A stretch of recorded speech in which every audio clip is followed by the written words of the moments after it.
Bonjour, je suis Antonio Najarro, chorégraphe et directeur de danse espagnole. Et mon message pour tous les publics de la montée ibérique, c'est qu'il faut toujours aller au théâtre voir la danse espagnole, surtout si tu veux sentir quelque chose de très très différent, quelque chose qui touche directement à ton cœur et quelque chose qui sent l'émotion.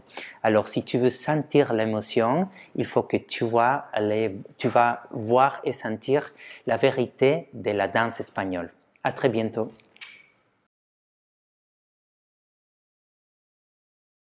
Querencia, c'est un mot qui veut dire quand on a besoin de revenir à notre origine, notre maison, notre pays de naissance.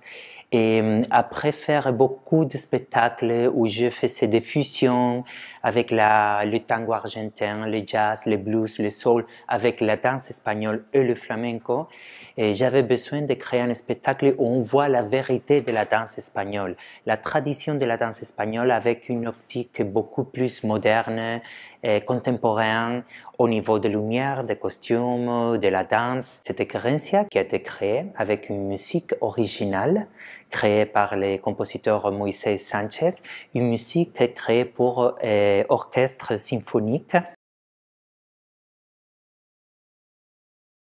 On danse tous les styles de la danse espagnole, la escuela bolera, la danza estilizada, la danse folklorique espagnole et le flamenco, bien sûr, avec deux mélanges avec de la danse contemporaine, beaucoup de castagnettes, encore du ballet de 14 danseurs, un des meilleurs danseurs qu'il y a maintenant en Espagne.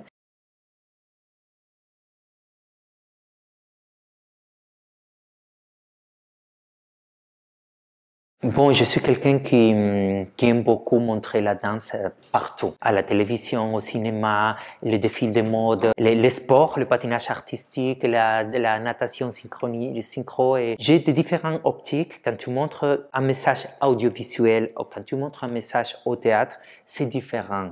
L'esprit est différent, le message est un peu différent parce que quand tu sais que quelqu'un il est assis dans la salle, et tu sais déjà qu'il va être captivé par cet espace fermé. Mais quand tu fais une création ou tu veux donner un message audiovisuel que les gens vont voir à partir de ces crayons, ça change complètement la vision. Je pense que quand tu fais quelque chose avec beaucoup de travail au niveau de mouvement, au niveau de message, au niveau émotionnel, quand tu fais ce travail au niveau des lumières, au niveau de la musique, quand tu fais un vrai équipe, ça marche partout.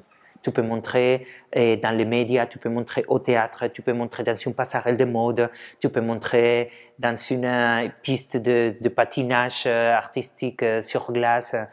S'il y a un grand travail d'équipe derrière, ça marche partout.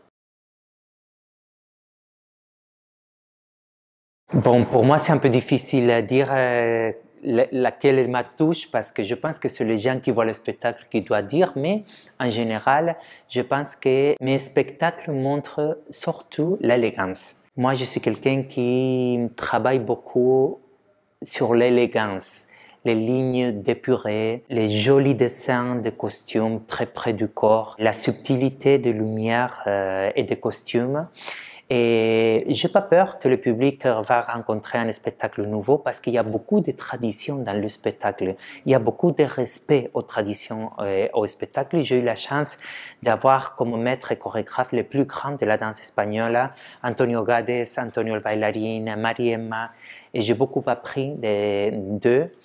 Mais voilà, je montre mes chorégraphies avec toute la base que j'ai reçue que j'ai vue, mais avec mon langage, avec mon propre langage. Alors, j'ai pas peur. Je pense que le public, il va ressentir la vérité de la danse espagnole avec une esthétique qui sent l'élégance et surtout la précision. Techniquement, c'est hyper compliqué cet spectacle et il y a beaucoup de travail. La maître du ballet, moi et les danseurs, et tous ont fait un travail très précis parce que l'objectif c'est oublier la technique et penser juste à donner l'émotion, l'énergie qui définit la danse espagnole.